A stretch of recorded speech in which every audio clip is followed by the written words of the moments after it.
أعزائي السامعين, أعزائي السامعات, chers auditeurs et auditrices, de vous présenter le podcast que j'ai nommé Avancer l'arrière, ou plutôt devrais-je dire Avancez l'arrière, avancez l'arrière, avancez l'arrière.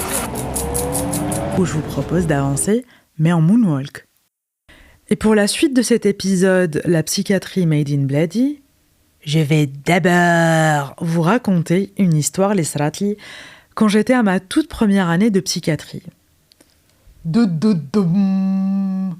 Suspense. Et action! Et voilà que je vois un patient en plein état d'agitation que je décide d'hospitaliser, mais qui n'était pas d'accord. Et voilà qu'il s'était mis à crier à tue-tête, mais vraiment à tue-tête. Je suis pas un psychiatre. Yani, je précise كنت في الجزائر. Mais j'avais envie de lui dire, je sais, c'est moi la psychiatre. Et je pense que c'est à ce moment-là où je me suis rendu compte que la maladie mentale et que la psychiatrie de manière générale était tellement stigmatisée que même ma profession était une insulte. Bon, il y avait aussi d'autres variantes. Un psychiatre, un psychiatrie, stigmatisée, c'est bas. D'ailleurs, si tu conseilles à quelqu'un d'aller voir un psy, forcément, ça va être mal pris. Un peu... لا أنا مهبول بروح نشوف بسيكياتر لاباس عليا. لا وليدي نهار زاد كي البوبون. Je ne suis pas certaine que la réaction soit la même si quelqu'un conseillait de voir, je ne sais pas moi, un cardiologue ou un pneumologue. Vous imaginez ? Non mais ça va pas. أنا نروح نشوف كارديو. أيا دبر عقشك. Qu'on se le dise, les représentations ne sont pas du tout les mêmes. Après, il faut quand même préciser que ça dépend aussi de quel trouble mental on parle. Mathalan, la dépression n'a pas du tout le même accueil que la schizophrénie, que le trouble bipolaire, le trouble obsessionnel compulsif, etc., etc. Même s'ils sont tous estampillés psychiatriques quelque part. Par exemple, قداه مرة سمعت أو عنده la dépression pour des gens qui souffrent de maladies qui sont tellement innommables qu'on concède bien à dire que c'est une dépression qui est relativement acceptable. Parce que la dépression, qui est souvent représentée comme mineure, non dangereuse, surmontable, voire autosurmontable, un mi-chemin entre la souffrance, défense / résilience. Et pour revenir à la question, est-ce que les Algériens sont fous ? J'ai essayé de voir un peu les études Onrah Medoro. J'ai pas trouvé grand-chose. À part un article de l'OMS qui date de 2022, disponible sur leur site, à propos de l'état des lieux des troubles mentaux et de leur prise en charge en Algérie, basée sur une analyse descriptive des données issues des rapports d'enquête nationale sur l'état de santé des Algériens. أيا زلبينا الفيلم. Ah, désolée, j'ai oublié de vous présenter ma petite voix. Ah bah oui, même les psys n'échappent pas aux étiquettes. Et les quelques enquêtes qui ont été faites ne donnent ni une estimation exacte, ni une idée réelle sur la prévalence et sur l'impact des troubles mentaux et des problèmes de santé mentale dans la population générale. Attention, ça commence à être ennuyeux. Oh, t'exagères. Mais les résultats de ces enquêtes, aussi éparses soient-elles, permettent de constater que l'état de santé mentale des Algériens s'est sensiblement dégradé et que les maladies affectant la santé mentale verront probablement leur incidence augmenter et que la situation appelle à un renforcement de la réponse médicale, sociale et politique. Ça, c'est la conclusion.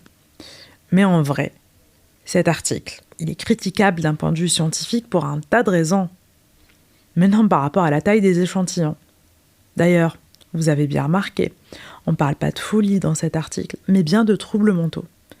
Il y a beaucoup d'amalgames quand on emploie le terme folie. Les classifications actuelles parlent de troubles mentaux, ce qui n'est absolument pas la même chose. D'ailleurs, dans les anciennes classifications, on n'a jamais parlé de folie au fond. La question que je pose, c'est dans quelle mesure les représentations de la santé mentale se répercutent sur le soin. Parce que si c'est mal représenté, forcément les gens auront du mal à consulter. That's the point. Et tu peux bien m'aider, toi, au lieu de te la jouer Pulp Fiction. Un petit rappel historique s'impose. Pour parler des représentations et de l'image du fou en camisole dans une chambre capitonnée. Et passons à la période du Moyen-Âge.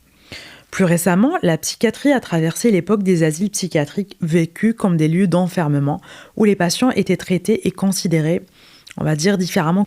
Mais ensuite, il y a eu un changement vers les hôpitaux psychiatriques modernes qu'on connaît aujourd'hui.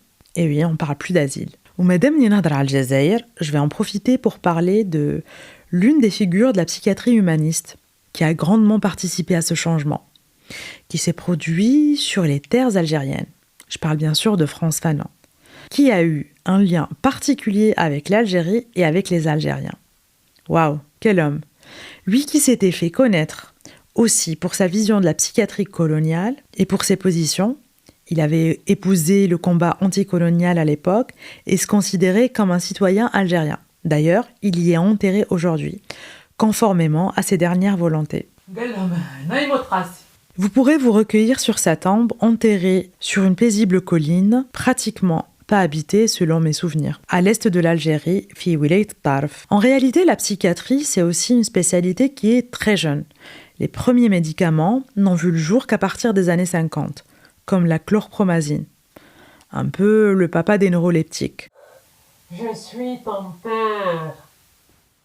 Je sais pas si vous vous représentez le truc, mais les années 50, c'est l'ulberh. D'ailleurs, au début, c'était associé à la neurologie. Ensuite, ça en a été dissocié. Ça coïncidait un peu avec l'avènement de la théorie psychanalytique. Et puis, ces dernières années, à nouveau, on l'a rapproché de la neurologie. En réalité, بداو surtout يفهموا les mécanismes physiopathologiques. C'est-à-dire, c'est l'expression de perturbations au niveau du cerveau, منهم les neurotransmetteurs et toutes ces histoires-là. Donc, derrière cette image hyper violente qui est traînée, entretenue par la façon dont étaient traités les patients, il y a aussi beaucoup d'incompréhension. Mais je tiens quand même à souligner le rôle de la culture populaire, qui a entretenu et qui a été vecteur de ces représentations-là. Mais je pense qu'il peut aussi apporter des changements positifs. La culture populaire, c'est hyper puissant quand même. Il y a une image qui me vient en tête, tirée d'un film, je crois que c'était Une vie volée.